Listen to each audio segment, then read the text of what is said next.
Hello learners, welcome back to my online learning channel Easy Learn with Saurabh Agrawal and I am a physics and chemistry teacher. Last video में हमने बात किया था about the resistance and specific resistance that is resistivity और numerical based on the resistance and resistivity. आज के इस video में हम लोग बात करेंगे about the Ohm's law, experimental verification of Ohm's law. ठीक है कि लेबोरेटरी में ओम्स लॉ को कैसे वेरीफाई करते हैं। लेकिन before going into the Ohm's law, उसके पहले हम लोग जान लें कि what are the devices that are used in the Ohm's law. Ohm's law को वेरीफाई करने में हम लोग कुछ डिवाइसेस का यूज करते हैं। पहले इनके बारे में हम लोग जानकारी ले लेते हैं, इंस्ट्रूमेंट्स की यूज। ठीक है, तो सबसे पहला जो इंस्ट्रूमेंट है हमारा वो है आमीटर। इसको रिप्रेजेंट कैसे करते हैं, तो ये इसका है ए लिखा हुआ है, ये माइनस टर्मिनल और ये प्लस टर्मिनल। ये इंस्ट्रूमेंट आमीटर करता क्या है? Purpose of ammeter, it is used to record electric current in a circuit. Record electric current in a circuit. ठीक है। सेकेंड जो हमारा इंस्ट्रूमेंट है वो है वोल्ट मीटर। इसको रिप्रेजेंट कैसे करेंगे? आमीटर की तरह, बस डिफरेंस होगा कि आमीटर में ए, वोल्ट मीटर में वी। सिमिलर होते हैं लगभग। ठीक है, लेकिन रिप्रेजेंटेशन सिमिलर होता है लेकिन इंस्ट्रूमेंट बहुत ही अलग डिफरेंट होते हैं। इस बात को याद रखना है।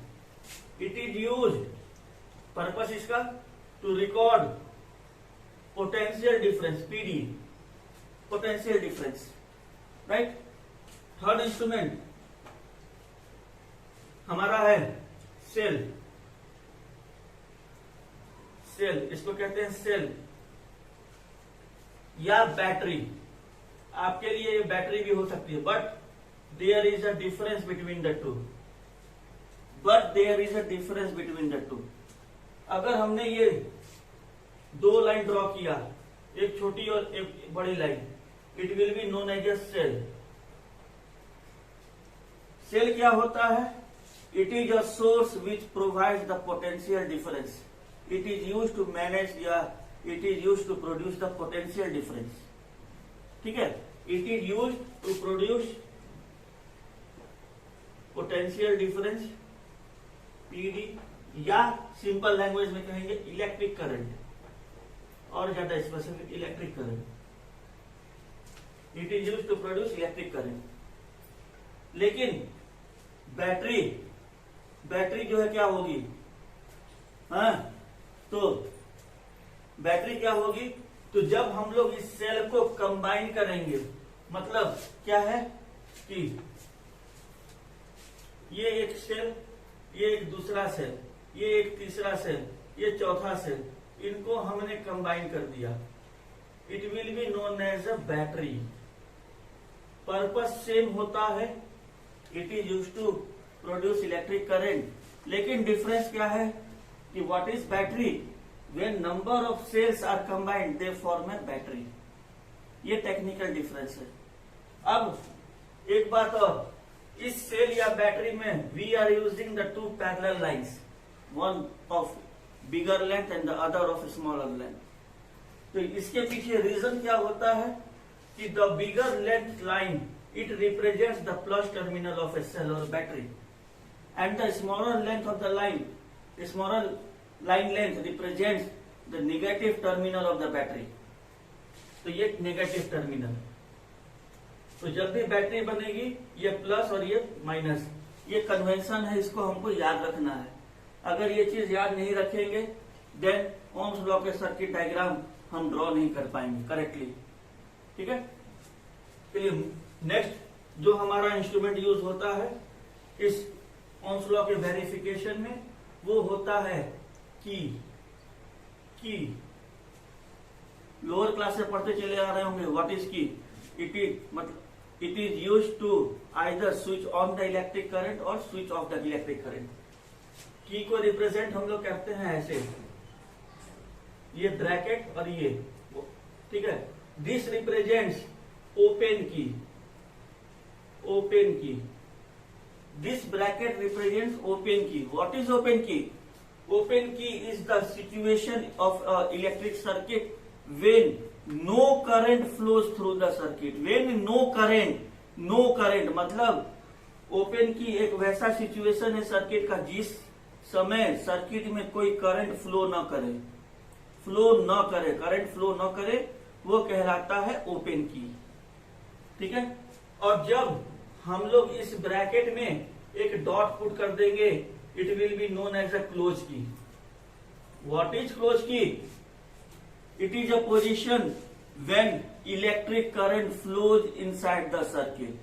जब इलेक्ट्रिक करंट फ्लो करेगा तो वो कहलाएगा क्लोज की। इन टर्म्स को हम लोग ओम्स लॉ के वेरिफिकेशन में फ्रीक्वेंटली यूज करते हैं, इसलिए ओम्स लॉ को पढ़ने के पहले इन टर्म्स को जानना जरूरी है। इसलिए मैं अपने इस वीडियो में हर एक चीज सिस्टमैटिक लेके चल रहा हूं, ताकि आप लोग इस वीडियो को देखें और सारी की सारी चीज क्लियर होती जाए आपको।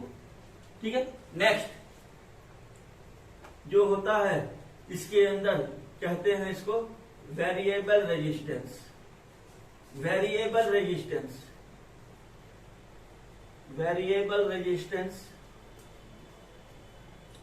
या दूसरा नाम रियोस्टैट। जैसे नाम क्या है? Variable resistance means we can vary the resistance using this device. We can vary the resistance of the circuit using this device. इसी को कहते हैं वेरिएबल रेजिस्टेंस और रियोस्टैट। क्लियर? अब नेक्स्ट है फिक्स्ड रेजिस्टेंस। इसको कहेंगे फिक्स्ड रेजिस्टेंस। फिक्स्ड रेजिस्टेंस क्या है? कि वैसा रेजिस्टेंस जिसकी वैल्यू चेंज ना करे, it will remain constant. Those resistance whose value remains constant or same, it will be known as a fixed resistance. ठीक है। नेक्स्ट कनेक्टिंग वायर, इसको कहते हैं कनेक्टिंग वायर।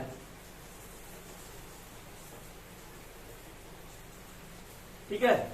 ये कनेक्टिंग वायर, यही 7-8 इक्विपमेंट्स और या डिवाइसेस यूज किए जाते हैं ओम्स लॉ में। Right.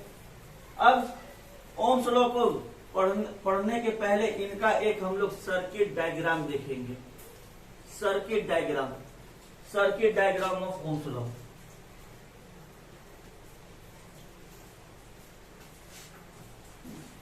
Circuit diagram of Ohm's law.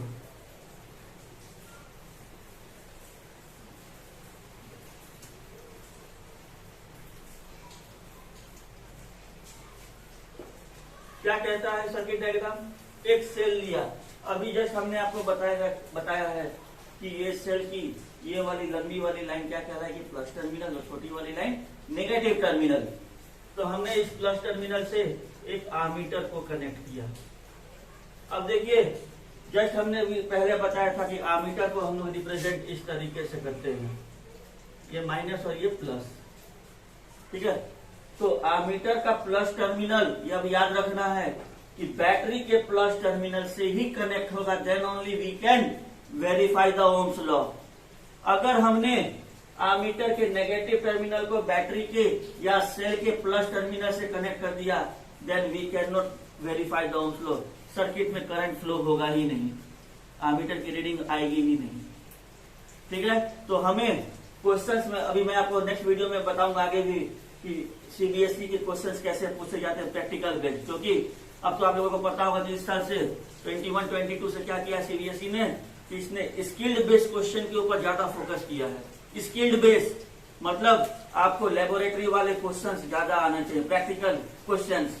तो वहां पर ये सारे क्वेश्चंस पूछे जाएंगे जो मैं आपको अपनी वीडियो में बता रहा हूँ, इन अ थ्योरेटिकल नॉलेज। इसलिए इन वीडियोस को देख करके नोट्स बनाइए और बातों को अपने दिमाग में रखिए। ठीक है। हमने ये प्लस टर्मिनल कनेक्ट कर दिया with the plus terminal of the battery यहाँ पे।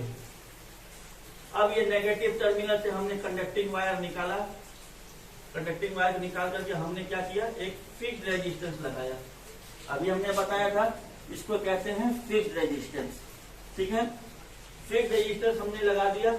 अब इसके साथ हमने एक की लगा दिया, है ना, की। अभी हमने बताया आपको सिंबल की के साथ हमने क्या किया कि एक वेरिएबल रेजिस्टेंस रियोस्टेट को कनेक्ट कर दिया, राइट। अब एक इंस्ट्रूमेंट इसके अंदर और लगाना रह गया, वो है वोल्ट मीटर। अब आपको ये याद रखना है कि volt meter is always connected in parallel with the resistance, parallel with the resistance, parallel with the resistance. तो हम लोग वोल्ट मीटर को इस तरीके से लगाएंगे। एक बात और याद रखना है कि वोल्ट मीटर में भी जैसा हमने बताया था, दो टर्मिनल होते हैं, निगेटिव और एक पॉजिटिव। तो जब वोल्ट मीटर को कनेक्ट करेंगे तो वोल्ट मीटर का भी positive, it should be towards the positive of the battery and negative towards the negative of the battery. अगर हमने इसको रिवर्स कर दिया then also we cannot verify the Ohm's law. Clear? तो ये है हमारा Ohm's law का सर्किट डायग्राम। कितना सिंपल है बनाने का तरीका। एक बैटरी लीजिए, एक आर्मीटर लगा दिया हमने, इसके साथ हमने एक रेजिस्टेंस लगा दिया, रेजिस्टेंस के पैरेलल वोल्ट मीटर, इसके साथ की, उसके साथ फिर एक वेरिएबल रेजिस्टेंस, और ये बन गया मेरा सर्किट। अब आप लोगों को कंफ्यूज नहीं होना है क्या ये कि इस वोल्ट मीटर की पोजीशन हम उठा करके यहां से इस जगह भी कर सकते हैं, यहां भी लगा सकते हैं, बात एक ही होगा, या इस जगह भी लगा दिया हमने, बात एक ही होगा, कोई डिफरेंस नहीं आना है। The position of the ammeter will not change the experimental verification of Ohm's law। इस बात को दिमाग में याद कर लेना है, ऑब्जेक्टिव क्वेश्चंस बनते हैं इसके। क्लियर? नेक्स्ट वीडियो में मैं आपको बताऊंगा what is Ohm's law and how do we verify the Ohm's law। Okay, thank you.